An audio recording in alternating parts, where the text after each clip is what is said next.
Fala, meu aluno, chegamos aqui para a resolução das nossas questões do nosso simulado Direitos Humanos e Legislação Extravagante. Meus queridos, eu espero que vocês tenham curtido bastante o nosso simulado. Foram questões que foram escolhidas, tá? Dentro da perspectiva do que a banca examinadora vai estar, colocando nas provas, não tenha dúvida disso. Então, você que se sujeitou a esse simulado, fez correto, fez certinho. O simulado tem a finalidade principal de fazer uma aferição de como que está a absorção do conhecimento e, claro, absorver mais conhecimento da correção, tá? Então, aqui estamos, mais uma vez, com o Estou Preparado para você futuro aprovado no concurso público da Polícia Militar do Estado do Pernambuco. Isso mesmo, vai dar certo, você está no caminho certo, você está fazendo o que deve ser feito, tá bom? Beleza? Então nós vamos agora passar a nossa correção. Não esqueça de curtir, não esqueça de compartilhar, é sempre muito importante esses eventos para que você tenha sempre mais eventos. Compartilhe, não custa nada, né? Coloca lá naqueles grupos de WhatsApp o link, é sempre muito bom estar com vocês aqui. Mais um passo que nós vamos dar rumo à nossa aprovação, tá bom? Galera, olha só, nós vamos começar aqui. As questões propostas para vocês já estão aí na tela, tá bom? Primeira questão fala assim, ó: sejam de direito civil, político, econômico, social ou cultural, eles, olha aí, ó, eles quem, ó? Os direitos humanos, né?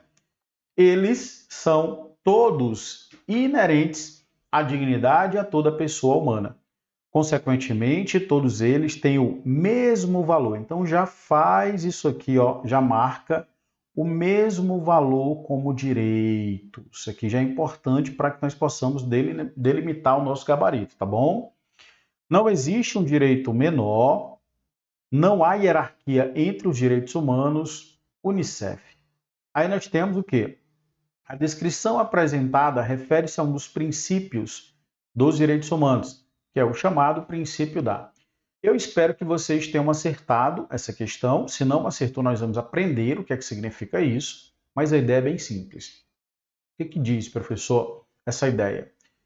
Vocês podem encontrar na prova de vocês a expressão características ou princípios, beleza? Então vocês podem encontrar a expressão características ou princípios dos direitos humanos. Pessoal, a questão, ela no bojo da questão, no enunciado da questão, traz-se ali a característica ou princípio da indivisibilidade, que diz que os direitos humanos eles não têm uma valoração axiológica diferente um em desfavor do outro. Ou seja, não há um direito humano mais ou menos importante do que o outro. Não há hierarquia entre os direitos humanos. Os direitos humanos constituem uma espécie de escudo protetor do cidadão em face das atuações do Estado. Então, quando a gente fala de direitos humanos, nós estamos falando de direitos que são concedidos para a pessoa humana. Na medida em que aqueles direitos são concedidos, o Estado precisa respeitar, evitando assim um Estado tirano, um Estado violador de prerrogativas. Então, naquele bloco de direitos humanos que constitui o escudo do cidadão, tá bom? Nós temos que não há um direito humano mais ou menos importante, embora nós saibamos que existe aquela dimensão dos direitos humanos em primeira, segunda, terceira, quarta. Os direitos de liberdade são de primeira, os direitos de igualdade são de segunda, os de fraternidade são de terceira, né? Tudo bem, existe, de fato, direito de primeira dimensão, segunda, terceira e quarta, mas nenhum daqueles é mais ou menos importante do que o outro, tá bom? Não é a letra A, porque a letra A fala universalidade. Universalidade quer dizer que os direitos humanos são concedidos para todos, independentemente da sua condição. Todas as pessoas, pelo fato de ser pessoa, é titular dos direitos humanos. Então já fica errado a letra A. Letra B, hierarquia já fica errado. Por quê? Porque hierarquia não existe.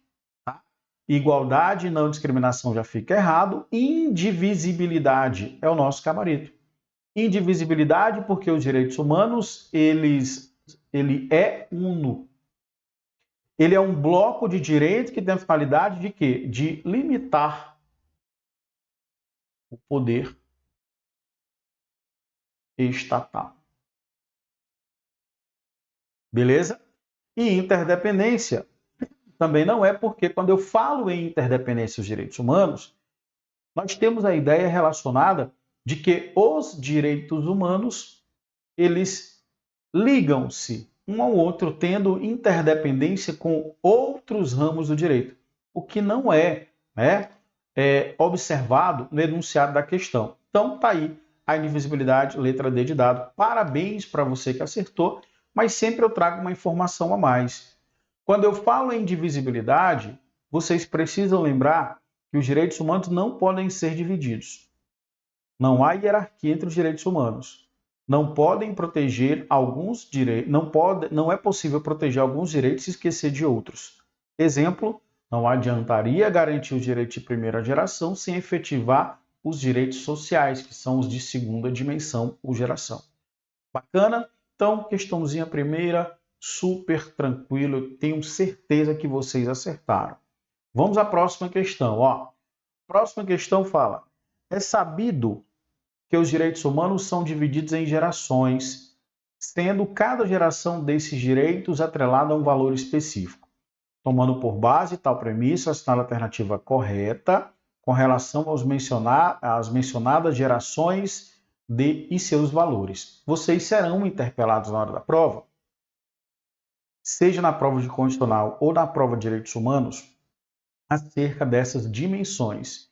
Lembrando que vocês também poderão encontrar, em vez de geração, dimensão. Dá na mesma, é a mesma coisa, beleza? E nós temos, claro, direitos de primeira, segunda, terceira, quarta dimensão. Beleza? Então, existem direitos de primeira, segunda, terceira e quarta. Como nós vimos, pelo princípio da indivisibilidade, não tem um mais ou menos importante do que o outro. Bacana? Bom, professor, eu sempre confundo direito de primeira dimensão com direito de segunda, direito de terceira. Eu sempre tenho essa confusão. Como é que eu faço para resolver isso? Como é que eu faço para não mais perder questões nesse sentido? Tá? Tem um macetinho que eu vou colocar para vocês aqui agora. Esse macete ele vai ajudar bastante. Então, utilize, tá bom? Na hora da prova, esse macete ele ajuda. Então, você vai utilizá-lo para não perder nenhuma questão. Qual é, professor? Vamos lá. Você vai anotar no seu caderno aí o seguinte. Vai colocar assim, ó. Cipó, seu cu, dico. Que, professor? Cipó? Que palavrão é esse, professor? Calma, calma. É só para você lembrar. Cipó, seu cu, dico. Que é isso, professor? Os direitos de primeira dimensão, vocês vão encontrar aqui, ó. São os direitos civis e políticos, sociais, econômicos e culturais são os direitos de segunda dimensão. Os direitos difusos e coletivos são os direitos de terceira dimensão. Então, se você pega cipó, seu cudico, você não erra nenhuma questão relacionada à dimensão de direitos. Ah, professor, mas tem outro macete? Tem, coloquei para você. Então aí você vai escolher qual é o melhor, qual é o mais razoável, mais proporcional para você na hora da prova. Qual vai ser mais fácil para mim? Bora lá. A letra A fala assim, ó. A primeira geração dos direitos humanos tem como principais valores a solidariedade e fraternidade. Ao passo, ó, já está errado. Por quê? Primeira geração não é solidariedade. Você pode, inclusive, pegar lá, né, aquela premissa de liberdade, igualdade, fraternidade. Os direitos de fraternidade são direitos de terceira dimensão. Então não é de primeira. Então já fica errado aqui a letra A. Letra B. A primeira geração dos direitos humanos tem como principal valor a igualdade. É igualdade? Não, porque a primeira vai ser a liberdade. Liberdade. Que estão os direitos o quê? Os direitos civis e políticos. Professor, os direitos civis e políticos são direitos de liberdade? Isso. Direitos em que o Estado simplesmente tem que me entregar alguma coisa. O Estado, aliás, me entregar não, corrigindo. O Estado ele vai simplesmente respeitar as minhas prerrogativas. A liberdade de locomoção, a liberdade de reunião, de associação. Repare que nesse momento, os direitos de primeira dimensão, que são os direitos civis e políticos, são direitos negativos, porque o Estado simplesmente tem que respeitar. O Estado não vai me entregar nada. Já os direitos de segunda dimensão, que são os sociais, econômicos e culturais, o Estado precisa me entregar, que são os chamados direitos positivos. Então veja que os direitos de primeira, eles são o quê? Negativos. E os de segunda, positivos. Por quê? Porque os de segunda pressupõem uma entrega de um determinado serviço. Educação, saúde, moradia. Todos aqueles que a gente encontra, por exemplo, no artigo 6º. Beleza? Continuando, veja. Letra C. A terceira geração dos direitos humanos tem como pilar, olha aí, ó. A terceira geração dos direitos humanos tem como pilar principal a liberdade. Não, a liberdade é a primeira. Aqui, ó, civis e políticos. Primeira geração, negativos. São os direitos da liberdade. Então, fica errado. Letra D, que é o nosso gabarito. Parabéns para você que acertou. A segunda geração dos direitos humanos tem como pilar principal a igualdade e defende os direitos sociais, econômicos e culturais. Olha aí o macete. Primeiro aqui, ó, igualdade, realmente a segundo, e sociais, econômicos e culturais, seu cu. Letra D de dado. Beleza? Bacana, professor. Não erro mais isso em prova. Tem um outro macete, porque aí você vai escolher qual o melhor. Deixa eu ver aqui, professor. Você escolhe. Para revisar. Liga o PC, aperta o ESC, coloca o CD, hackeia na Deep Web e é preso pela PM. Você pode também estar utilizando, inclusive entra aqui o de quarta geração. Liga o PC, PP, civis e políticos, aliás, políticos e civis. Aperta o ESC, econômicos, sociais e culturais. Coloca o CD, coletivos e difusos, né? Hackeia na DIP quer dizer o quê? Democracia, informação e pluralismo, e é preso pela PM. PM quer dizer o quê? Pesquisa biológica e manipulação genética, que são direitos de quê? De quarta geração.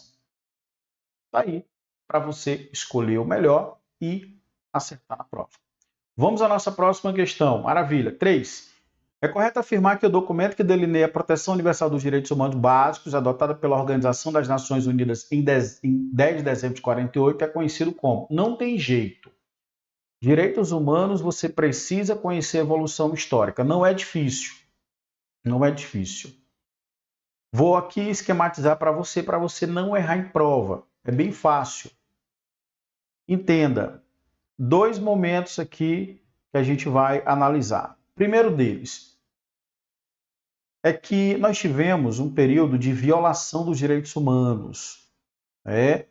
Nós tivemos um período de violação dos direitos humanos, não tenha dúvida, que foram as duas primeiras, Primeira Guerra e a Segunda Guerra. Tá? No pós-Segunda Guerra, depois da Segunda Guerra, nós tivemos em 1945 a criação da Organização das Nações Unidas por meio da Carta das Nações Unidas. Então, em 45, o mundo todo, olhando as atrocidades de Primeira e Segunda Guerra, porque nós sabemos que quando existe guerra, nós temos violação de direitos humanos. Isso é fato. Então, como nós tivemos ali violações de direitos humanos na Primeira e na Segunda Guerra Mundial, o mundo todo no pós-Segunda Guerra Mundial, tá? Isso aqui, ó, você já anota porque é muito recorrente no pós-Segunda Guerra Mundial. Vamos lá? Pós-Segunda Guerra Mundial, nós tivemos a criação de uma instituição que não era vinculado somente a um país, mas um grupo de países que buscava a concretização e a proteção dos direitos humanos. Tá bom? Beleza. Foi criado em 45 pela Carta das Nações Unidas, a ONU. E aí, 3 anos depois, em 1948, 3 anos depois, 1948, nós tivemos a Declaração Universal dos Direitos Humanos, que inaugurou o que chamamos de Sistema Global de Proteção. Então veja que em 1948 nós temos a criação do Sistema Global de Proteção, com documentos que o mundo todo observava de proteção de direitos humanos. E a Declaração Universal, ela faz parte de um movimento que nós chamamos de internacionalização dos direitos humanos. Não que os direitos humanos eles fossem reconhecidos em 48, não. Os direitos humanos já haviam sido reconhecidos, só que em 48 eles foram projetados em um documento internacional, dando um recado para o mundo de que não mais se admitiria não mais se admitiriam as violações de Primeira e de Segunda Guerra Mundial. Tudo bem? Então, 45, criação da ONU, pós-Segunda Guerra Mundial. 48, 3 anos depois, criação da Declaração Universal dos Direitos Humanos, que inaugura o Sistema Global de Proteção de Direitos Humanos, que vai trazer ali direitos de primeira e de segunda dimensão já reconhecidos. Então, a declaração não reconhece direito nenhum, ela simplesmente repercute direitos que já haviam sido reconhecidos, tá? E aí ocorre que a Declaração Universal dos Direitos Humanos, trazendo no seu bolso direitos de primeira e segunda dimensão, também fala de direito de terceira dimensão, ainda que timidamente fala sobre o meio ambiente, mas a grosso modo ela vai falar de direitos de primeira e de segunda dimensão. E aí ela vem como um movimento de internacionalização dos direitos humanos. Anote, porque isso é questão de prova. Com isso, a gente consegue resolver a questão. Então, o que é que ele fala? Em 1948, eu tive o quê? A criação da Declaração Universal dos Direitos Humanos. Beleza? Letra E de estou preparado, nosso gabarito. Vamos à questão de número 4. Questão 4. Agora, questão com base na própria DUDH. A Declaração Universal dos Direitos Humanos tem como um dos seus objetivos o reconhecimento da dignidade inerente a todos os membros da família humana e de seus direitos inalienáveis, sendo o fundamento da liberdade, da justiça, da paz no mundo. Considerando o texto aprovado pela Assembleia Geral das Nações Unidas, resolução número 217A3 de 48, é correto afirmar: as férias remuneradas e periódicas não fazem parte do direito ao repouso, ao lazer. Fazem parte, sim. A Declaração Universal dos Direitos Humanos trazem direitos dos trabalhadores. Ela vai trazer direitos dos trabalhadores. A declaração traz direitos dos trabalhadores. Dentre eles, o direito a férias, o direito à limitação de jornada de trabalho, que fazem parte dos direitos relativos a quê? A repouso e lazer. Então, observe comigo que a letra A já fica errada. Letra B. Poderá haver casamento válido sem o consentimento dos nubentes. Errado. A Declaração Universal ela vai rechaçar o casamento arranjado, que existia muito na época. Ainda hoje existe, né? Mas, sobretudo no Oriente, para lá, nós tínhamos muitos casamentos em que eram impostos de maneira unilateral para os nubentes. Os casamentos eles eram envolvidos sob aspecto puramente econômico, interesse. Então, pouco importava ali a vontade dos nubentes. Hoje não. A Declaração Universal, rechaçando e enaltecendo o consentimento dos nubentes para manutenção ali do matrimônio, vai fazer essa previsão. Tá bom? Então, errado. A letra B. Letra C. Caberá ao Estado a prioridade do direito à escolha do gênero da instrução. Não, pessoal, não é o Estado, não, são os pais. Com relação a seus filhos. Então já fica errado aí. Todo ser humano tem direito a receber dos tribunais nacionais competentes remédio efetivo para os atos que violem direitos fundamentais que eles sejam reconhecidos pela Constituição ou pela lei. Beleza. que é isso? É um recado para as constituições pós-48, dizendo que as constituições precisam prever remédios que são hoje ações constitucionais, instrumentos jurisdicionais, que serão utilizados todas as vezes que tivermos diante de uma violação de direito humano. Direito à liberdade de locomoção, quando ele é violado, habeas corpus. Direito ao acesso à informação pessoal, quando ele é violado, habeas data. O direito líquido e certo, quando ele é violado, mandado de segurança. Tá? Quando nós estivermos diante de uma situação que põe em risco, tem uma lesão a um interesse público, lesão ali, um ato lesivo ao patrimônio público, ambiental, nasce a ação popular. Então, a Constituição Federal hoje traz ali remédios constitucionais por conta do próprio mandamento da Declaração Universal dos Direitos Humanos de 48. Beleza? E é o nosso gabarito. Bora ver por que não é a letra E. Todo ser humano vítima de perseguição tem como direito de procurar e gozar asilo em outros países, mesmo em caso de perseguição motivada por crime de direito comum. Não, mesmo não. Por quê? Porque, pessoal, todas as pessoas que são vítimas de perseguição por crime político, dissidência política, têm direito a asilo político. O asilo político está previsto na nossa Constituição Federal, no artigo 4, inciso 10. Então, o asilo político nada mais é do que o Brasil acolher um estrangeiro que está sendo perseguido pelo seu país de origem ou não pela prática de crime de opinião, dissidência política ou crime político. Agora, se tratar de crime comum é aquele crime que quebra a regra de direito penal comum. Homicídio, roubo, furto, tudo.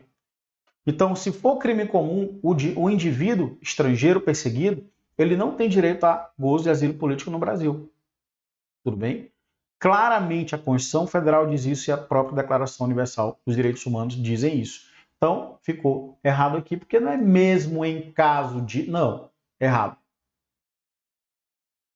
Olha só onde nós vamos encontrar isso na declaração. Fala assim o artigo 24. Todo ser humano tem direito a repouso, lazer, inclusive limitação razoável das horas de trabalho e as férias remuneradas e as férias periódicas, conforme nós vimos. O casamento não será válido se não pelo livre e pleno consentimento dos nubentes. Os pais, a questão falou Estado, né? Tem prioridade no direito de escolha do gênero da instrução que será ministrada aos seus filhos. E, claro, os dois tópicos do artigo 14 fala: todo ser humano que é vítima de perseguição tem o direito de procurar asilo em outros países. Aí ele continua.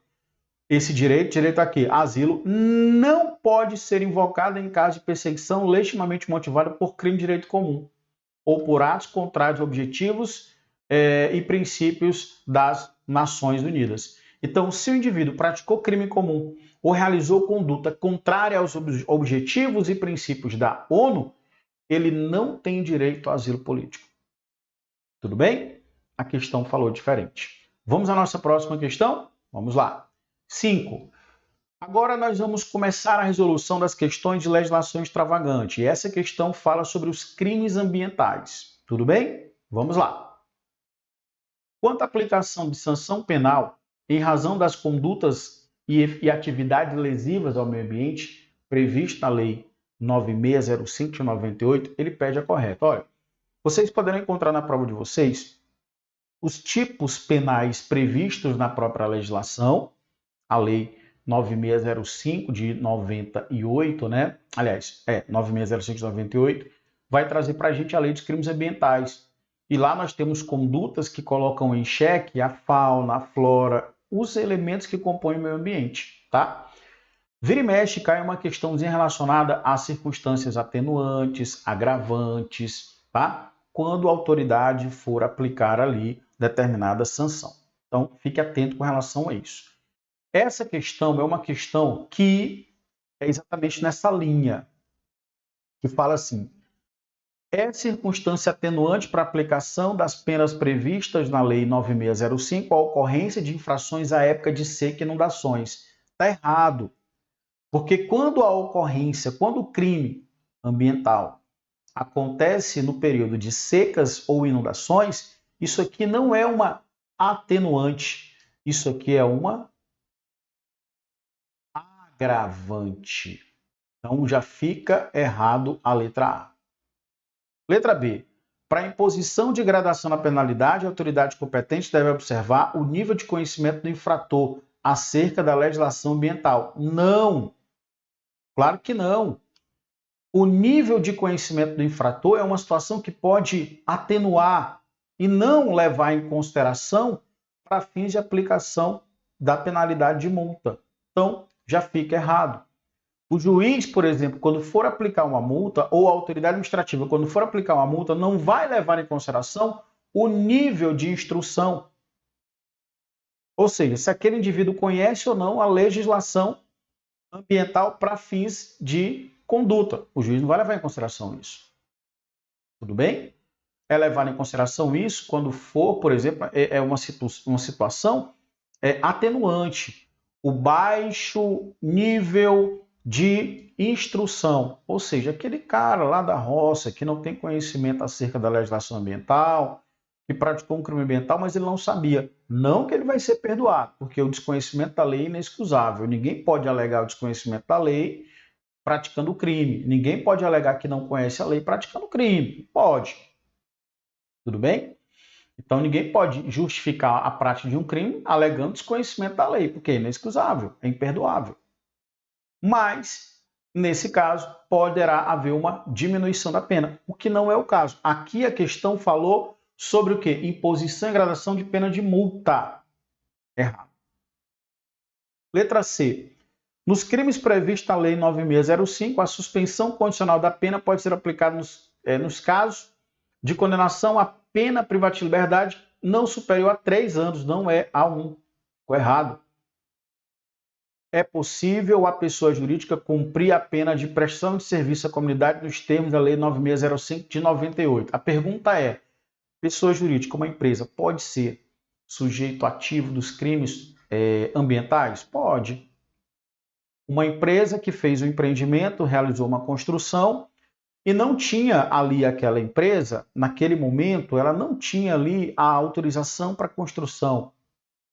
Aquela empresa, ela degradou o meio ambiente. A empresa, pessoa jurídica, sim, pode ser responsabilizada criminalmente, pode sim ser responsabilizada criminalmente por isso, por crime ambiental. Inclusive, podendo responder, sendo aplicado para ela a pena de prestação de serviço à comunidade. Perfeitamente, e é o gabarito da nossa questão. Letra E. A reincidência nos crimes de natureza ambiental e contra a ordem econômica é a circunstância que agrava. Não. A reincidência nos crimes de natureza ambiental, sim. Contra a ordem econômica, não. Se o cara praticou um crime ambiental e em seguida um outro crime ambiental, ali reincidência. Agrava a situação dele em um crime ambiental? Agrava. Agora, o crime contra a ordem econômica não tem o poder de agravar uma punição no âmbito ambiental. Então, o que está errado aqui? Contra a ordem econômica. Ficou errado. Então, letra D de dado. Onde nós vamos encontrar? Anote, artigo 21 da lei. As penas aplicáveis isolado ou cumulativamente ou alternativamente às pessoas jurídicas, uma empresa, por exemplo, de acordo com o artigo 3 são, pode aplicar uma multa, uma restritiva de direito ou uma prestação de serviço à comunidade. As restritivas de direito das pessoas jurídicas são quais são as penas que podem restringir os direitos de uma pessoa jurídica que tenha praticado crime ambiental? Aquela empresa, lembre sempre da empresa para facilitar na hora da prova. Suspensão total ou parcial das atividades. O juiz pode aplicar a interdição temporária do estabelecimento da obra ou atividade. Tem ali o empreendimento, o juiz aplica temporariamente a suspensão, a interdição temporária do empreendimento. A proibição de contratar com o poder público, bem como dele de obter subsídio ou subvenções ou doações.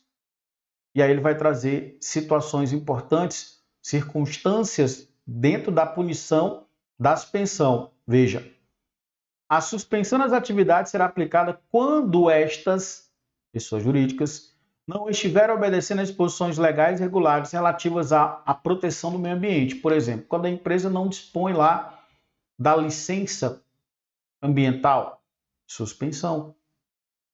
Outra situação importante que a gente precisa observar, a interdição. Ó. A interdição será aplicada quando o estabelecimento, obra ou atividade estiver funcionando sem a autorização ou em desacordo com a autorização concedida, com a violação de dispositivo legal regulamentar. E, por fim, a proibição. A proibição de contratar com o poder público, né, e obter do poder público subsídio, uma isenção, por exemplo, uma doação, não poderá ser superior a 10 anos. Lembrar de prazo, tá, gente? Então, o juiz não pode aplicar 20 anos da proibição de contratar com o poder público ou receber subsídio do poder público. Então, se a empresa pratica crime ambiental, ela pode ter em seu desfavor, aplicado por um juiz, a proibição de contratar com o poder público, a proibição de receber eventual isenção de determinado imposto, pode ter a interdição da sua obra e também pode acontecer da suspensão das atividades. Bacana? E claro, quando fala-se em prestação de serviço à comunidade pela pessoa jurídica que pratica crime ambiental, quais são? O juiz pode determinar, ou empresa, agora você vai custear programas e projetos ambientais. Ou empresa, agora você vai executar obras de recuperação das áreas degradadas. Ou empresa, você agora pode aplicar dinheiro na manutenção dos espaços públicos. Ou empresa, você deve fazer contribuição para as entidades ambientais e culturais públicas. Então veja que aqui nós temos as prestações de serviços à comunidade como sanção sendo aplicada à pessoa jurídica que tenha praticado o crime ambiental. Não esquece, tá bom? Vamos lá. Questão 6. Questão 6, colocamos aqui uma questãozinha de abuso de autoridade, né? Lembrando que a Lei de Abuso de Autoridade, a Lei 13.869 de 2019, ela vai trazer um leque gigante de condutas, né? Condutas que desaguam no crime de abuso de autoridade. E eu peço que vocês fiquem extremamente atentos com os efeitos da condenação. Isso cai bastante, tá? Questão é exatamente dentro dessa temática. De acordo com os dizeres da Lei de Abuso de Autoridade, Lei 13.869, sobre os efeitos da condenação e das penas. Como assim? Aqui pressupõe que o juiz já tenha condenado. Efeito da condenação e da pena. O juiz já condenou. Quando o juiz condena um servidor público que tenha praticado o crime de abuso de autoridade, quais são os efeitos aqui da condenação? Vamos lá.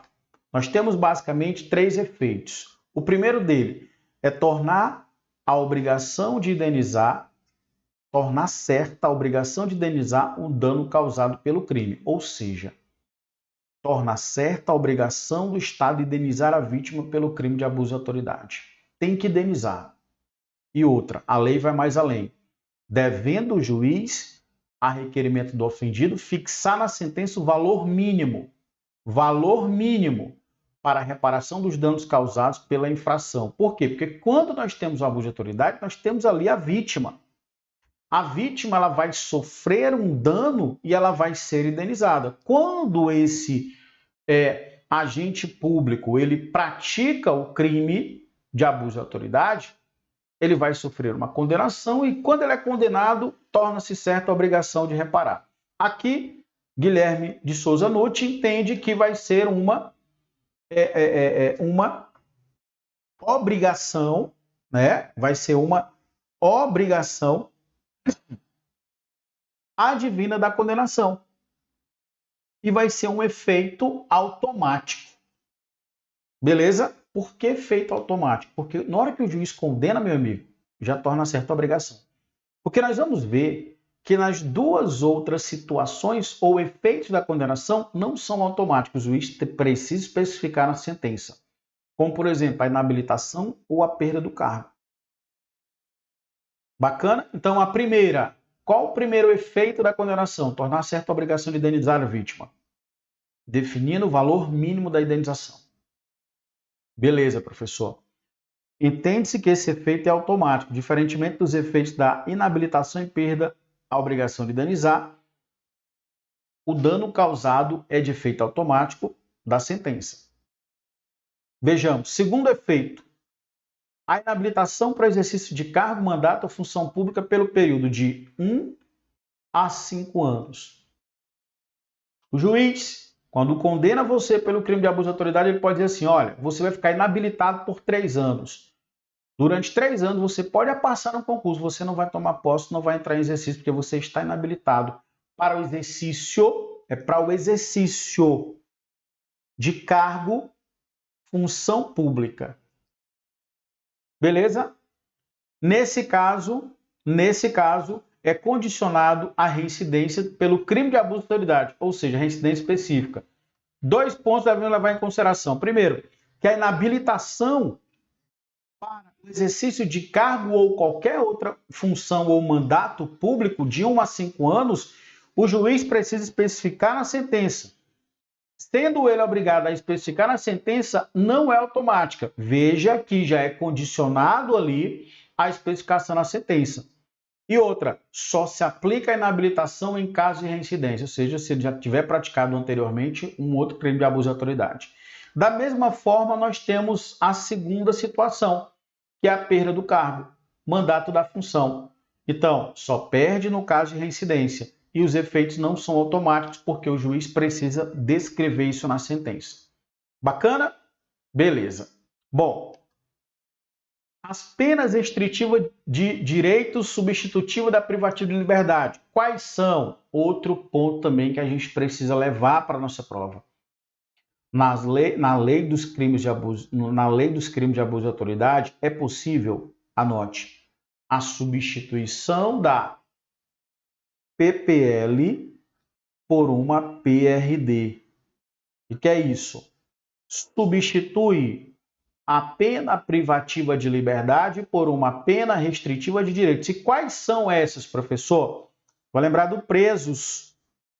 Quais? Prestação de serviço à comunidade e entidade pública. Então, o juiz, em vez de deixar o cara lá mofando na detenção, na reclusão, na detenção, a maioria dos crimes de abuso de autoridade de detenção, o juiz vai aplicar uma pena restritiva de direito para fazer com que ele preste serviço à comunidade. Beleza?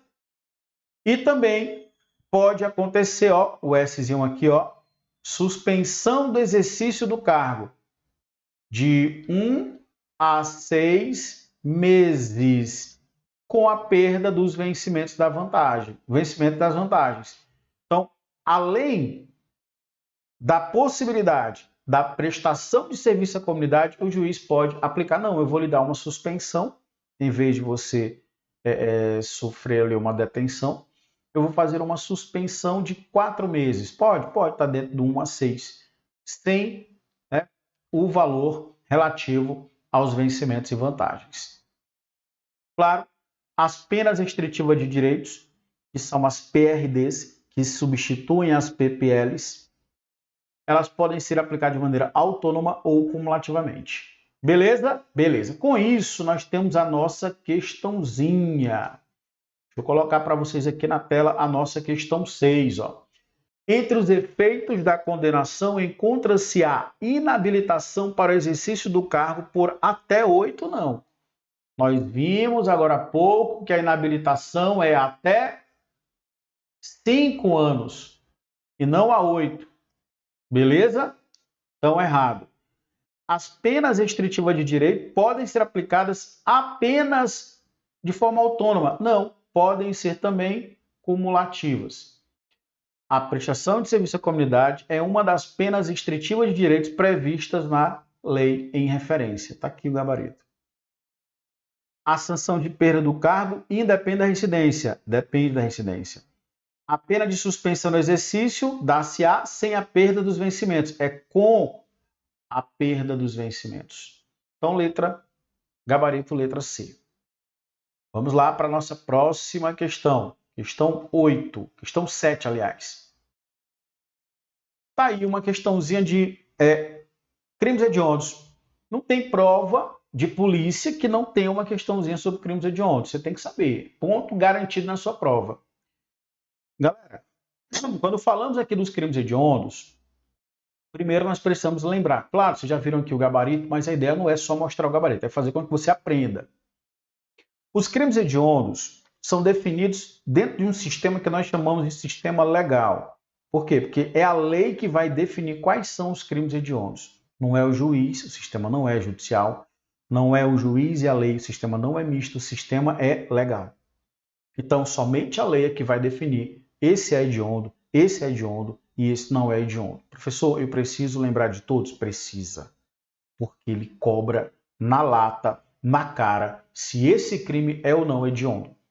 Mas não se preocupe, embora nós tenhamos uma lista que eu trouxe para vocês aqui de crimes hediondos, é de fácil entendimento porque a questão vai trazer ali um que não é, vários que não são hediondos que você vai constatar, não tem dúvida. Por exemplo, ó, estelionato você não vai encontrar, dano qualificado também não, extorsão indireta não, mas vamos ver qual é o tipo de extorsão. Furto de coisa comum? Não. Estupro de vulnerável? Sim. Beleza? Questão na cara. Algumas considerações. O estupro de vulnerável, por expressa tipificação na lei, porque o sistema é legal, está na lei, é crime hediondo. Critério para definição do crime hediondo é o critério legal. A expressão crimes não engloba contravenção. Podem ser consumados ou tentados. O privilégio, o que é privilégio? São situações que atenuam a pena. Por exemplo, violenta emoção, lá no homicídio, né? Injusta provocação da vítima, isso é privilégio. Lembrem-se que o privilégio afasta a hediondez do delito. O que é o privilégio? São circunstâncias que gravitam no delito que diminui a incidência da pena, o grau de reprobabilidade da conduta. E claro, o privilégio ele afasta a hediondez, que é o contrário do privilégio. A hediondez é a gravidade da conduta.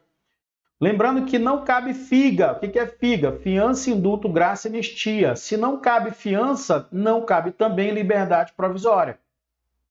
Beleza? Crimes equiparados a hediondos. 3T, terrorismo, tráfico, tortura.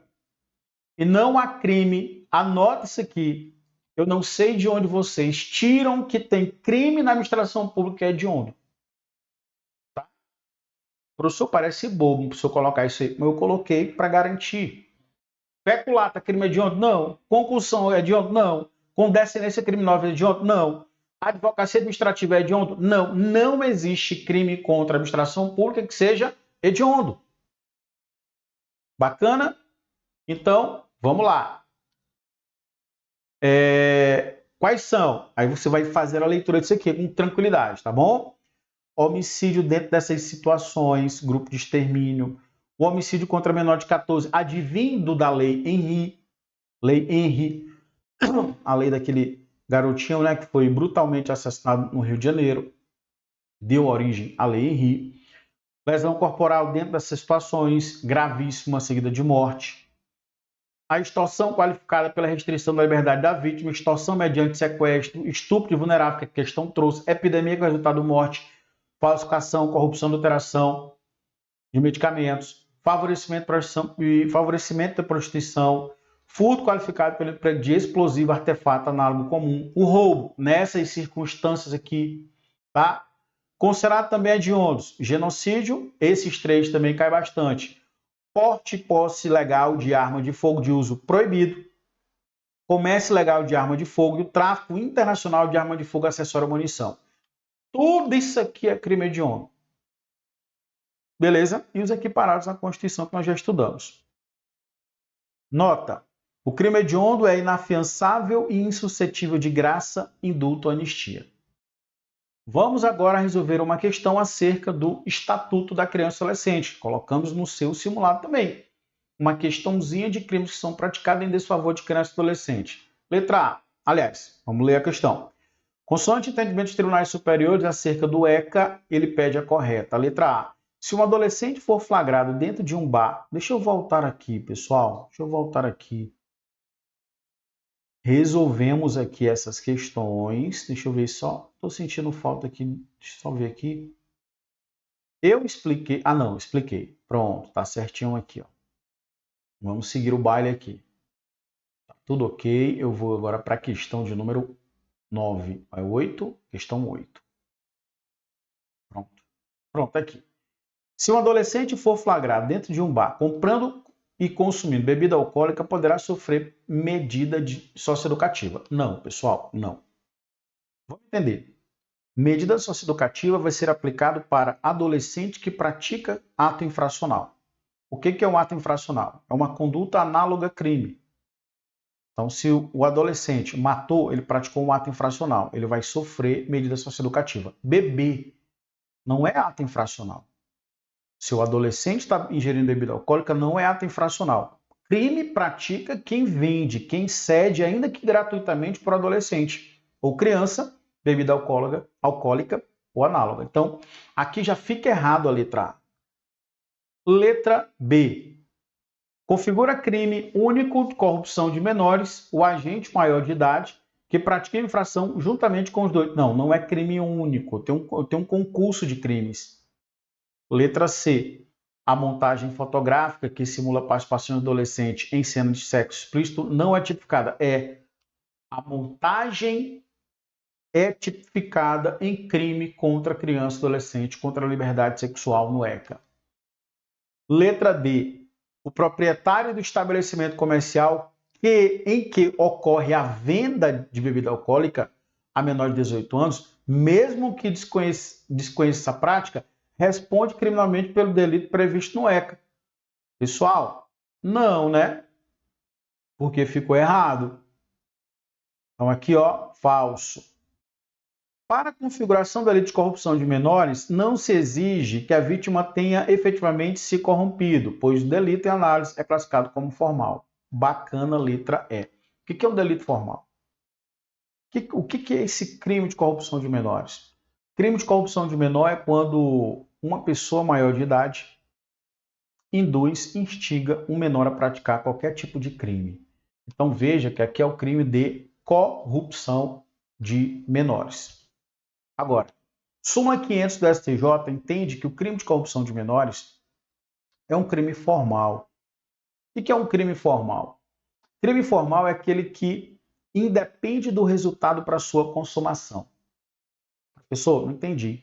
É aquele crime que basta que o autor pratique o núcleo do tipo penal para que esteja ele consumado. Quando o indivíduo induz um menor de idade à prática de um crime, mesmo que o crime não aconteça, só o ato de induzir já consuma o crime de corrupção de menores. Isso, entendimento da jurisprudência do STJ. Professor, então, o menor não precisa praticar o crime, não. Basta a corrupção. Então, letra E, o nosso gabarito. Beleza? Súmula 500 do STJ fala: a configuração do crime do 244B, que é corrupção de menores, independe da prova efetiva corrupção do menor, pois tratar de delito formal. E claro, olha aí, venda de bebida alcoólica, vender, fornecer, servir, ministrar, entregar, ainda que gratuitamente, de qualquer forma, a criança e adolescente, bebida alcoólica ou, sem justa causa, outros produtos cujos componentes possam causar dependência física ou psíquica, pena de detenção de 2 a 4 anos se o crime não constitui, se o fato não constitui crime mais grave. Beleza? Então tá aí, resolvido. Questão 9 agora. Questão 9 é uma questãozinha que trata da lei de drogas. E aqui é uma particularidade da lei 11.343 de 2006, a lei de drogas, que é a conclusão para o prazo, né, do inquérito policial. Inquérito policial é a primeira fase da persecutio criminis, da perseguição criminal. Tá? E na lei de drogas, diferentemente do que traz ali, por exemplo, diferentemente do que traz o Código de Processo Penal, vai trazer aqui um prazo diferente. Se o indiciado estiver preso, o prazo para a conclusão do inquérito pela autoridade policial, se tratando do crime de drogas, tráfico, por exemplo, né, 33, por exemplo, se tiver preso é de 30, se o réu tiver solto é de 90. Então, esses prazos sempre vêm nas provas. Então, veja comigo.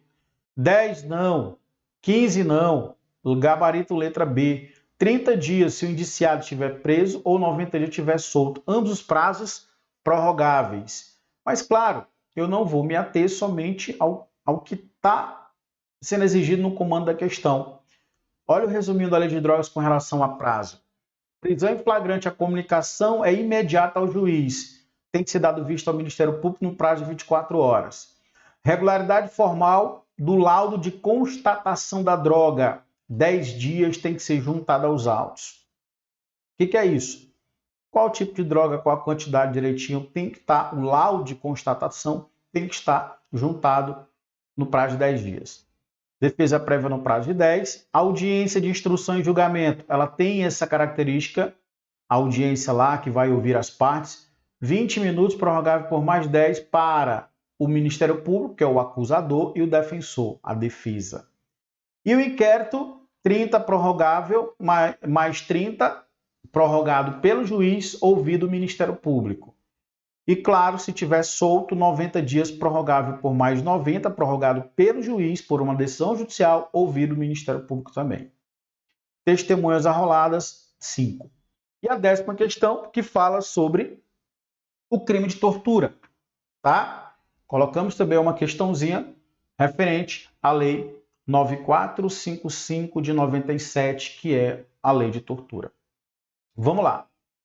O crime de tortura é inafiançável, imprescritível e suscetível de graça ou anistia? Não. Ele é inafiançável, mas ele é prescritível. Tá? A condenação acarretará a perda, inclusive, do emprego. Olha só. Nos crimes de tortura, a perda do emprego ela é automática. Lembra que nós vimos agora no crime de abuso de autoridade? Que precisa ser estatuído na sentença, sendo ela não automática, a perda do emprego da função pública? Pois é, aqui na tortura já é diferente. Na tortura, se o policial militar for condenado com tortura, automaticamente ele já perde o cargo. Tá? E veja que aqui é o gabarito da nossa questão. A condenação acarretará a perda, inclusive, do emprego e da interdição do exercício pelo prazo, pelo dobro, né, do prazo da pena aplicada. É automática. Letra B. Beleza? Letra C. O disposto na lei em apreço aplique-se apenas quando tenha sido cometido em território nacional. Não! Professor, existe hipótese de extraterritorialidade da aplicação da lei penal de tortura que acontece fora do Estado brasileiro? Sim, existe. Quando, por exemplo, tem vítima brasileira, aplica-se a lei de tortura. Tá bom? Então fica errado aqui a letra C. Condenado pelo crime previsto referido deverá sempre iniciar sempre no cumprimento do regime fechado. Não. Aquele que se omite em face das condutas descritas na lei em comento, quando tinha apenas o dever de apurá-las, não incorre. Aquele que tinha o dever de evitar e não evitou, de apurar e não apurou, incorre nas penas de tortura. Tá? Vamos lá. Primeiro, Lei 9455 de 97, Lei de Tortura. A condenação acarretará a perda da função, cargo, emprego público ou interdição para o exercício pelo dobro do prazo da pena aplicada. Então, ela é automática. Tá? Macetinho. Caiu no horto, está morto. Professor, que diabo é horto? Horto, crimes relacionados à lei de organizações criminosas, a perda é automática do cargo. Basta ser condenado. Tortura da mesma forma. Então, horto. Beleza? Os crimes hediondos. Lá está dizendo que a tortura, é o 3T, né, pessoal? Ele é realmente anistia, não cabe, né? São insuscetíveis de anistia, graça, indulto e fiança. Mas eles são prescritíveis. A questão diz que eles eram imprescritíveis. Não. Deixa eu voltar a questão para te mostrar de novo. Ó. Olha aí. Ele não é imprescritível, ele prescreve-se. Agora ele é inafiançável, porque não cabe fiança. Macetinho para lembrar é que não cabe figa. Fiança indulto, graça, anistia. Se não cabe fiança, não cabe a liberdade provisória. E a hipótese de extraterritorialidade? Tem. O disposto dessa lei aplica-se quando o crime não tenha sido cometido no território nacional, sendo a vítima brasileira ou encontrando-se o agente em local sob jurisdição brasileira. Então, a vítima brasileira, nós temos a possibilidade da aplicação do dispositivo da lei de tortura se acontecer fora do território. Então, quando não tenha sido cometido em território nacional, sendo a vítima brasileira ou encontrando-se o agente no local sob jurisdição brasileira. E claro, o primeiro 7 fala: o condenado pelo crime previsto nessa lei, salvo hipótese parágrafo 2º, que é a omissão, iniciará o cumprimento da pena em regime fechado. E nós temos a jurisprudência do STF, que o regime inicialmente de pena nos crimes hediondos equiparados não precisa obrigatoriamente ser fechado. Tá? Então, outra coisa, aquele que se omite, responde também. Beleza? Com isso, a gente encerra o nosso simulado. Eu espero que vocês tenham curtido bastante. Digita aqui o que você achou, o que você gostou, se foi bacana para você, se foi relevante, se te fez crescer mais ainda na sua jornada intelectual para ser o próximo aprovado. Conte comigo. Tamo junto. Forte abraço, pessoal. Valeu!